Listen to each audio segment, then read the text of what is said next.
BRS party working president మాజీ మంత్రివర్యులు కేటీఆర్ గారు మాట్లాడిన ఏ విధంగా ఉందంటే, గురుగింజ తన నలుపు ఎరగనట్టుగా మాట్లాడుతున్నట్టు మనకు చాలా స్పష్టంగా అర్థమవుతా ఉన్నది.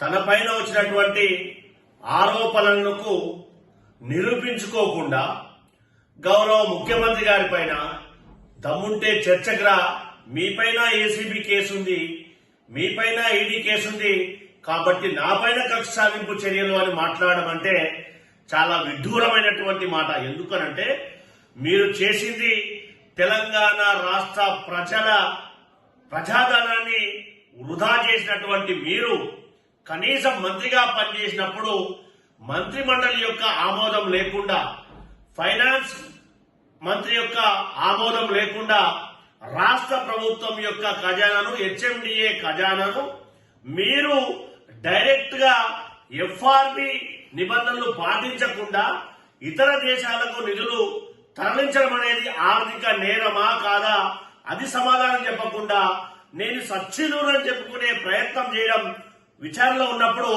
ఎంతవరకు సమంజసమో మీరు ఆత్మపరిశీలన చేసుకోవాలని చెప్పి విజ్ఞప్తి చేస్తా ఉన్నాం.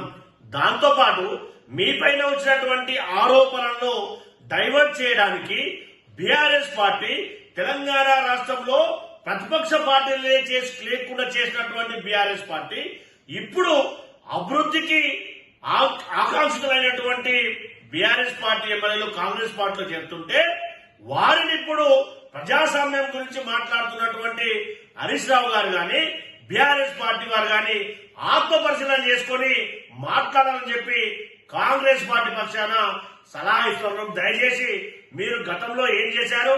తెలంగాణ రాష్ట్రంలో 2 పర్యాయాలు ప్రతిపక్ష పార్టీలనే చేసినటువంటి మీరు ఇప్పుడు దయ్యాలు వేదాలు వలించినట్టుగా మాట్లాడితే యావత్ భారతదేశ సమాజం గాని తెలంగాణ సమాజం గాని హర్షించదు అని మరొక్కసారి మీకు గుర్తు చేస్తా ఉన్నాం.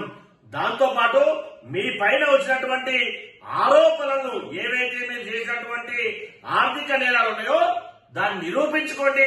మీకు విజ్ఞత, వినయత, తెలంగాణ ప్రజల పైన విశ్వసనీయత ఉంటే కానీ ఏదైతే సత్యదూరమైనటువంటి మాటలు మాట్లాడి ప్రజాప్రభుత్వం పైన వస్తున్నటువంటి ఆదరణను చూసి ఓర్వలేక ఈ విధంగా మాట్లాడడం అనేది మంచి పరిణామం కాదని చెప్పి కాంగ్రెస్ పార్టీ పక్షాన హెచ్చరిస్తా ఉన్నాం.